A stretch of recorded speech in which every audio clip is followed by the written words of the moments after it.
Hi mga mi, may masabi lang, may mapuntahan lang. For tonight's vlog na nga ay manunod nga kami ng Miss Gay, Queen of Queens, Barangay Bertese 2024 sa Quezon, Nueva Ecija. Kaya naman tara, samahan nyo nga kami sa aming paglalakbay. Shoutout ko na po si Idol James Free na nag-send location para nga makarating kami ng Barangay Bertese. At eto na nga ang kaganapan sa aming paglalakbay na medyo naliligaw pa nga po kami dahil nga sobrang dilim nga po dito sa aming tinatahak na daan. Pero dahil kagustuhan nga din po namin to kaya nagpatuloy nga po kami.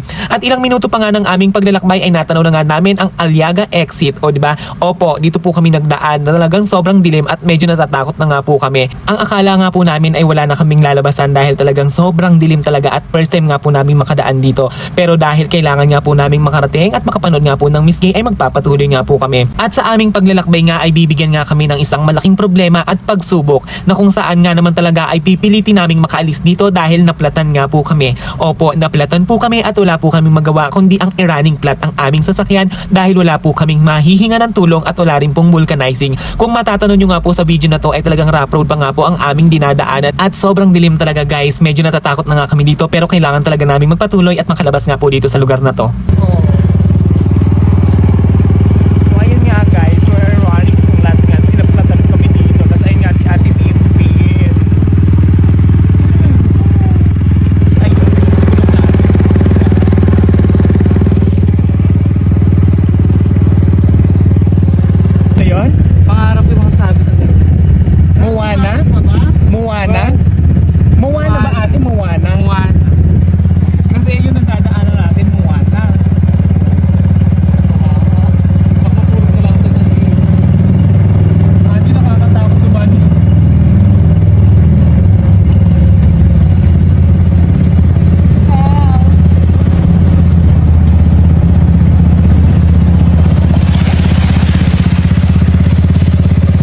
Sa pagpapatuloy nga ng aming pagbiyahe ay nakakita nga kami ng vulcanizing at kami nga po ay tuwang-tuwa na nagtatawag na nga ng tao pero sa kawasawiang palad ay sarado na po talaga ito. Makalipas nga din ng ilang minuto pa ng aming pagpapatakbo ng running flat ay nakarating nga kami dito sa lugar na to at nakakita nga po kami ng vulcanizing at eto na, finally meron na po talagang gagawa ng aming motor kaya naman sabi ko ay palitan na nga po ng bagong interior kay Kuyang. Kakain nga muna kami ng ice cream habang hinihintay nga na magawa yung motor. Grabe yung pinagdaanan namin, akala namin hindi na kami makakalabas sa sobrang dilim na lugar na yon at talagang ang pagsubok nga naman ay talagang malalagpasan mo kapag gusto mo talagang malagpasan. Kasama ko nga si Ate Binbi na medyo pagod na pagod nga din dahil siya po ay nakatayo lang talaga sa sidecar dahil hindi po siya pwedeng maupo. Binigyan man ng kami ng pagsubok ay nakarating na nga kami sa Barangay Bertese, Porok 5 at nagpapasalamat nga po kami dahil nakarating nga po kaming safe at nagawa nga po yung aming motor. Para nga din po kaming kasali sa pa-Miss Game na to dahil nga sa layo-layo nga ng Quezon ay narating pa nga namin para manood nga po ng Queen of Queens Bertese 2024. Parami na nga ng parami ang mga taong nag-aabang sa paglabas ng ating mga kandidata na sigurado naman talagang mapapawaw at mapapahanga nga tayo dahil nga sa sobra nilang gaganda. Thank you kay Mami Binbin at kay Mami Silver na walang sawang sumusuporta sa akin kapag nanonood ng mga ganitong event. Kahit na puyat